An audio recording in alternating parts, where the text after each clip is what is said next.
നമ്മൾ എന്തെങ്കിലുമൊക്കെ കാര്യങ്ങൾ ചെയ്യുമ്പോൾ നമ്മൾ ഫെയിലിയർ ആവോ, നമ്മൾ പരാജയപ്പെടോ എന്നുള്ളത് നമുക്ക് എപ്പോഴും വരുന്നൊരു ചിന്തയാണ്.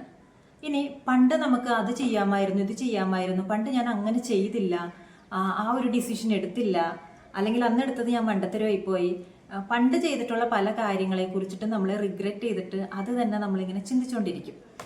പിന്നെ നമുക്ക് സെൽഫ് ഡൗട്ട് ഉണ്ടാവും. അതായത് ഞാൻ ചെയ്യണത് ശരിയാണോ തെറ്റാണോ, ഇത് ചെയ്യാമോ, ചെയ്യുന്നതിനെ കുറിച്ച് നമുക്ക് നമ്മളിലൊരു വിശ്വാസമില്ലാതെ വരുവാണ്, കോൺഫിഡൻസ് കുറഞ്ഞു വരികയാണ്. അപ്പോൾ ഇങ്ങനെ സെൽഫ് ഡൗട്ട് ഇങ്ങനെ വന്നുകൊണ്ടിരിക്കും. പിന്നെ നമ്മൾ ചെയ്യുന്നത് നമ്മളെ വേറൊരാളായിട്ട് ഇങ്ങനെ കമ്പയർ ചെയ്തുകൊണ്ടിരിക്കും.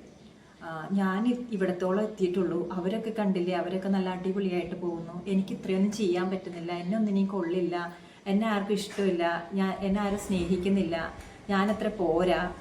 നമ്മൾ നമ്മളെ തന്നെ ഇങ്ങനെ ക്രിട്ടിസൈസ് ചെയ്തുകൊണ്ടിരിക്കുക, വേറെ കുറേ ആളുകൾ ഇങ്ങനെ പ്ലീസ് ചെയ്തുകൊണ്ടിരിക്കുക. അപ്പോഴേ അങ്ങനെ നെഗറ്റീവായിട്ട് ചിന്തിച്ചിരുന്നിട്ട് കാര്യമില്ലല്ലോ. അപ്പം നമ്മൾ എന്ത് ചെയ്യും?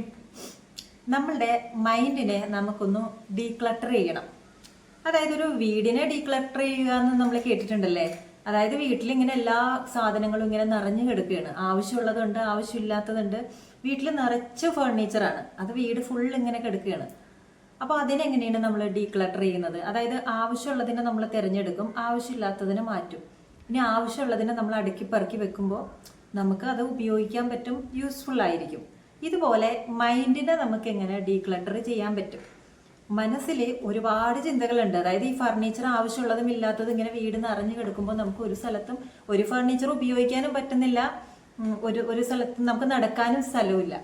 അതുപോലെ നമ്മളുടെ ചിന്തകൾ നമ്മളുടെ മനസ്സിൽ ഇങ്ങനെ നിറഞ്ഞു കിടക്കുമ്പോൾ ആവശ്യമുള്ളത് ആവശ്യമില്ലാത്തത് എല്ലാം ഉണ്ട്, ഇതിങ്ങനെ നിറഞ്ഞു കിടക്കുമ്പോൾ നമുക്ക് ആവശ്യമുള്ള ചിന്തകളെ കൊണ്ട് ഒരു പ്രയോജനമില്ല, ആവശ്യമില്ലാത്തത് അങ്ങനെ ആലോചിച്ചിട്ട് നമ്മളിങ്ങനെ നെഗറ്റീവ് അടിച്ച് ജീവിക്കുകയാണ്. ലൈഫിൽ ഒരു പ്രോഗ്രസ്സും ഇല്ലാതെ സ്റ്റക്കായി നിൽക്കുന്നൊരവസ്ഥയിലായിരിക്കും നിൽക്കുന്നത്.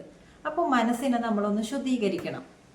അപ്പോൾ ആദ്യത്തെ സ്റ്റെപ്പായിട്ട് നമുക്ക് ചെയ്യാൻ പറ്റുന്നത് ഞാൻ മുന്നത്തെ ഒരു വീഡിയോയിൽ ഷെയർ ചെയ്തിട്ടുണ്ട്. അതായത് ഫസ്റ്റ് നമ്മൾ ചെയ്യേണ്ടത് മനസ്സിലുള്ള എല്ലാ പ്രശ്നങ്ങളും, നെഗറ്റീവായിട്ട് നമുക്ക് തോന്നുന്ന കാര്യങ്ങൾ, അത് ശരിയല്ല ഇത് ശരിയല്ല, പണ്ട് തോന്നിയിട്ടുള്ള കാര്യങ്ങൾ, ഇനി ഫ്യൂച്ചറിനെ കുറിച്ചിട്ടുള്ള കാര്യങ്ങൾ, നമ്മളുടെ മനസ്സിൽ എന്തൊക്കെയാണോ വരുന്നത് അതൊക്കെ നമ്മളൊരു പേപ്പറിൽ എഴുതിയിട്ട് ബേൺ ചെയ്ത് കളയുന്നതാണ് ആദ്യമായിട്ട് നമുക്ക് ചെയ്യാൻ പറ്റുന്ന ഒരു ടെക്നിക്ക്.